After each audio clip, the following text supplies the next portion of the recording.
আশা করি তোমরা প্রথম পার্টটা অনেকেই দেখে নিয়েছো, আর যারা যারা দেখোনি তারা অবশ্যই এক্ষুনি এই ভিডিওর নিচে গিয়ে দেখে আসো, তারপর বুঝতে পারবে এত সব আয়োজন কিসের জন্য। আর মেনুতে কি কি ছিল সেটা তো তোমাদের বলাই হয়নি। আমাদের মেনুতে ছিল mix fried rice, chilli chicken, আর ছিল সাদা রাইস, আর ছিল চিকেন কষা, আর সবার শেষে একটা করে রসগোল্লা। এর থেকে বেশি কিছু করা আমার পক্ষে সম্ভব ছিল না বাবা। আমাদের রান্না প্রায় কমপ্লিট, তার জন্য ভাবলাম চলো ছাদটাকে একটু পরিষ্কার করে আসি, কারণ আজকের খাওয়া দাওয়াটা আমরা ছাদেই করবো। মিষ্টি মিষ্টি রোদ আর তার সাথে টেস্টি টেস্টি খাবার। রান্না বান্নার দায়িত্বটা পুরো আমাদের উপর পড়লেও সার্ভ করার দায়িত্বটা পুরো মায়ের উপর পড়েছে।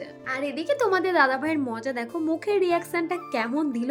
আর এখন তো কোনো কথাই বলা যাবে না, কারণ যেটার জন্য ওয়েট করে বসেছিলাম তো সেটা এখন সামনে, তাই আর বেশি কথা বলবো না। চলো আগে খেয়ে বলি কেমন হয়েছে। সত্যি কথা বলতে খেতে খুবই সুন্দর হয়েছে। তোমরা এবার কেউ ভাববে বাবা নিজে রান্না করেছে বলে নিজেরই প্রশংসা করছে, আরে না, সত্যি খুব সুন্দর হয়েছে।